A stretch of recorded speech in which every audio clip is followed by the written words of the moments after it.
이제 윤 대통령의 신분이 피의자에서 정식 피고인이 된 거잖아요. 네. 그럼 뭐 달라지는 게 있습니까?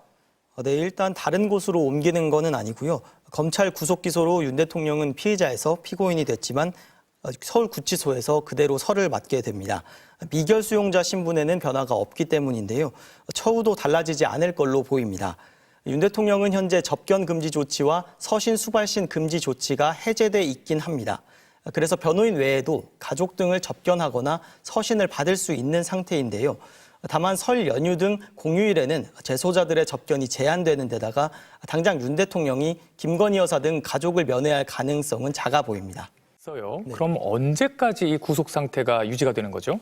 네, 일단은 7월 말까지는 구속 상태가 유지가 됩니다. 형사소송법은 기소가 되면 최장 6개월 동안 피고인을 구속할 수 있다고 규정을 하고 있습니다. 물론 윤 대통령이 재판 중에 보석을 청구하고 또 이걸 재판부가 받아들인다면 그 전에도 나올 수 있습니다. 다만 김용현 전 국방장관의 보석 청구는 내란 중요임무 종사자의 법정형이 최소 10년이 넘는 금고형으로 무겁고 증거인멸 우려도 있어 기각이 됐고요. 윤 대통령은 내란 우두머리로 법정형이 더 무겁고 증거인멸 우려로 구속된 상태라 풀려나긴 쉽지 않아 보입니다.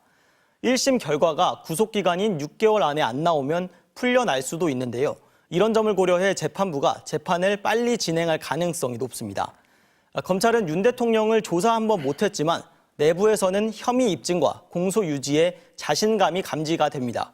오늘 검찰이 낸 공지에서도 혐의 입증에 필요한 증거를 충분히 확보했다고 언급했고요. 한 검찰 관계자는 계엄군 사령관의 지시가 담긴 녹취 등 공개되지 않은 물적 증거도 많다고 했습니다. 지난 23일 김용현 전 장관이 헌법재판소에 나와 증언하는 걸 보고는 검찰이 가진 증거를 모르고 있어 거짓말하는 것 같다고 말하기도 했습니다.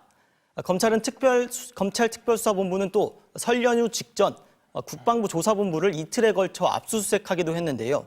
계엄 당시 정치인 등 주요 인사에 대한 체포조 편성과 운용 부분과 관련한 자료를 추가로 확보한 걸로 알려졌습니다. 네, 이제 윤 대통령은 형사재판과 탄핵심판을 동시에 받게 되는 거잖아요. 네. 이게 탄핵심판에도 어떤 영향이 있을까요? 네, 일단 탄핵심판이 조금 더 빨라질 수 있다는 분석이 나옵니다. 형사재판과 탄핵심판의 목적은 다르지만 증거를 토대로 사실관계를 파악하는 건 동일하잖아요. 이번 구속기소로 검찰은 윤 대통령을 중심으로 다시 공소장을 작성하고 또 그에 맞게 증거를 재정비했습니다. 앞서 헌법재판소가 증거로 채택한 관련자들 수사 기록과 비교하면 보다 더 윤 대통령 중심으로 일목요연하게 정리가 됐을 겁니다. 또 윤 대통령 공소장은 탄핵 심판에 제출돼 활용될 가능성도 큽니다. 그렇게 되면 탄핵 심판의 속도가 더 붙을 수 있고요. 윤 대통령의 수사에 대한 태도도 탄핵 심판에 영향을 끼칠 수 있습니다. 윤 대통령은 법적 정치적 책임을 피하지 않겠다는 본인 말과 달리 조사도 끝까지 불응했고요. 체포영장 집행에도 불법이라고 주장하면서 지금까지 반발을 하고 있잖아요.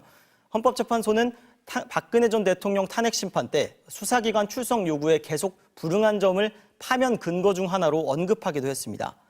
윤 대통령 형사재판은 빠르면 2월 중순에 시작이 될 걸로 보이는데요. 탄핵 심판은 이미 4차 변론 기일까지 진행이 됐고 2월 13일 8차 기일까지 잡혀 있습니다. 추가로 변론이 잡히지 않는다면 형사재판이 본격화되기 전에 탄핵심판 변론이 끝날 수 있습니다.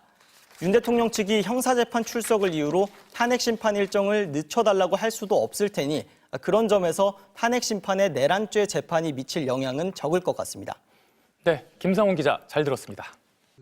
검찰은 윤석열 대통령의 계엄 모의가 작년 3월 말부터는 시작됐다고 보고 있습니다.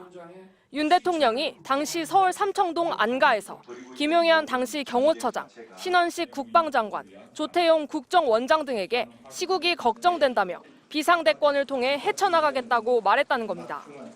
8월에는 김용현, 여인영 등 이른바 충암파와 자리를 갖고 정치인과 민주노총 관계자들을 언급하며 비상조치권을 사용해 이 사람들에게 조치를 해야 한다고 계획을 구체화했습니다.